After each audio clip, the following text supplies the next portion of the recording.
नमस्कार मित्रांनो, टेट परीक्षेची तयारी करताय आणि इंग्लिश ग्रामर म्हटलं की थोडं टेन्शन येतंय? अरे काळजीच करू नका. आज आपण याच विषयावर एक जबरदस्त सोपा उपाय शोधणार आहोत.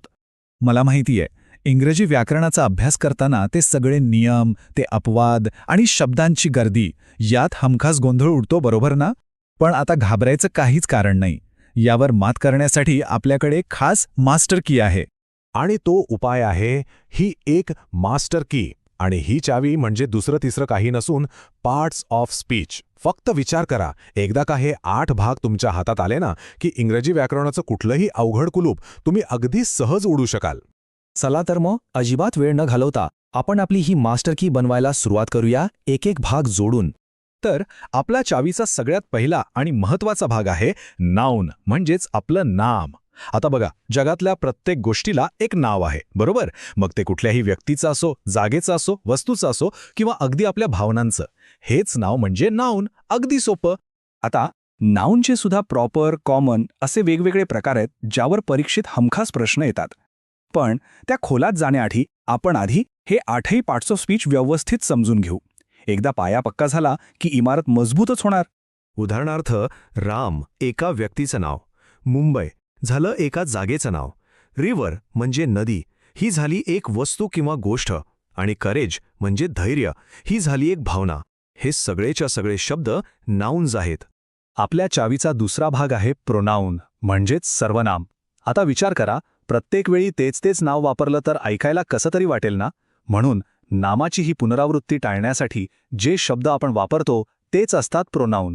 समजा आपण म्हणालो, Ram is a boy, he is smart. इथे बघा, दुसऱ्या वाक्यात आपण परत राम नाही वापरलं, त्याऐवजी ही वापरलं. तर हे ही, शी, इट, दे हे सगळे महत्त्वाचे प्रोनाऊन्स आहेत. ओके, आता तिसरा भाग ॲडजेक्टिव्ह, म्हणजेच विशेषण. हा शब्द नाऊन किंवा प्रोनाऊनबद्दल आपल्याला अधिक माहिती देतो. सोप्या भाषेत सांगायचं तर नाऊन कसा आहे हे सांगणारा शब्द म्हणजे ॲडजेक्टिव्ह. तो त्याचा रंग, आकार किंवा गुणवत्ता सांगून त्याला अजून खास बनवतो. इथे बघा, अ गुड बॉय, मुलगा कसा आहे तर गुड. अ बिग सिटी, शहर कसं आहे तर बिग. आणि अ रेड कार, कार कशी आहे तर रेड. हे गुड, बिग आणि रेड हे शब्द आहेत ॲडजेक्टिव्ह्ज. आता बोलूया वाक्याच्या इंजिनबद्दल. वर्ब म्हणजेच क्रियापद. खरं सांगतो, जसं इंजिनशिवाय गाडी पुढे जात नाही, तसंच वर्बशिवाय वाक्य पूर्णच होऊ शकत नाही. हा शब्द वाक्यातली कृती किंवा स्थिती दाखवतो. It's the action word. उदाहरणार्थ, the girl writes a letter. इथे राईट्स म्हणजे लिहिण्याची कृती आहे. They are happy. इथे आर हे त्यांची आनंदी स्थिती दाखवतंय. आणि ही रन्स फास्ट मध्ये रन्स हे क्रियापद आहे.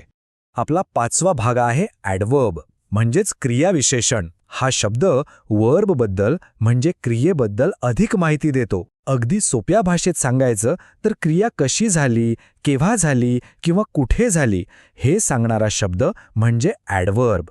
बघा, शी रन्स क्विकली, ती धावते. पण कशी धावते तर क्विकली म्हणजे वेगाने. इथे क्विकली हे ॲडवर्ब आहे. तसंच ही इज व्हेरी टॉलमध्ये टॉल या ॲडजेक्टिव्हबद्दल व्हेरी हा शब्द अधिक माहिती देतोय, म्हणून व्हेरी सुद्धा एक ॲडवर्ब आहे. सहावा भाग आहे प्रपोजिशन, ज्याला आपण शब्दयोगी अव्यय म्हणतो.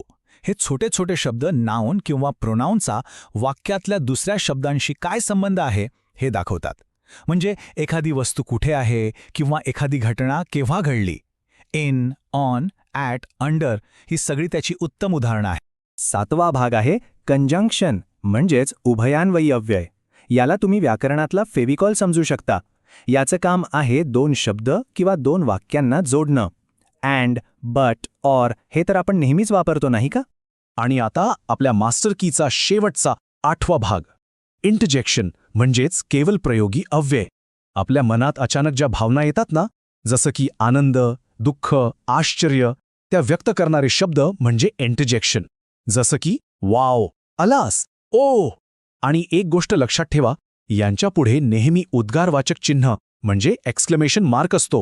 वा, बघा, आपली मास्टर की आता पूर्णपणे तयार आहे. चला तर परीक्षेच्या हॉलमध्ये जाण्याआधी या 8ही भागांवर एक पटकन नजर टाकूया, जेणेकरून सगळं एकदम पक्क लक्षात राहील. एकदम थोडक्यात सांगायचं तर नाऊन नाव सांगतं, प्रोनाऊन नावाऐवजी येतं, ॲडजेक्टिव्ह नामाचं वर्णन करतं, व्हर्ब वाक्याला चालवतं, ॲडव्हर्ब क्रियेचं वर्णन करतं, प्रेपोजिशन संबंध दाखवतं, कंजंक्शन जोडतं आणि इंटरजेक्शन भावना व्यक्त करतं. हा टेबल तुमच्या शेवटच्या क्षणाच्या रिव्हिजनसाठी खूपच उपयोगी ठरेल. बरं, चावी तर बनवली, पण ती कुलूप उघडते की नाही हे तपासायला नको का? चला आता TET परीक्षेत विचारल्या जाणाऱ्या काही प्रश्नांना सामोरे जाऊन आपल्या ज्ञानाची परीक्षा घेऊया. तयार आहात? चला, पहिला प्रश्न तुमच्या स्क्रीनवर आहे. विराट इज अ गुड बॅट्समॅन. या वाक्यात अधोरेखित केलेला शब्द बॅट्समॅन काय आहे? तुमचे पर्याय आहेत A. Proper noun, B. Common noun की C. ॲडजेक्टिव्ह. नीट विचार करा. आणि बरोबर उत्तर आहे ऑप्शन B. Common noun. का? कारण विराट हे एका विशिष्ट व्यक्तीचे नाव आहे, म्हणून ते झालं प्रॉपर नाऊन. पण बॅट्समन हा शब्द आपण जगातल्या कोणत्याही फलंदाजासाठी वापरू शकतो, म्हणून ते एक कॉमन नाऊन म्हणजे सामान्य नाम आहे. ओके, पुढचा प्रश्न. Alas we lost the match. या वाक्यात अलास हा अधोरेखित केलेला शब्द काय आहे? तुमचे पर्याय A. Conjunction, B. ॲडवर्ब की C. इंटरजेक्शन. याचं उत्तर आहे ऑप्शन C. इंटरजेक्शन. कारण अलास हा शब्द दुःख किंवा निराशेची तीव्र भावना व्यक्त करतो आणि त्याच्यापुढे उद्गारवाचक चिन्हसुद्धा आहे. पाहिलं, ही मास्टर की वापरल्यावर उत्तरं किती सहज सापडतात. फक्त नियमित सराव करा आणि ही मास्टर की तुम्हाला टेट परीक्षेतील इंग्रजी व्याकरणाचा कुलूप उघडायला नक्कीच मदत करेल. All the best.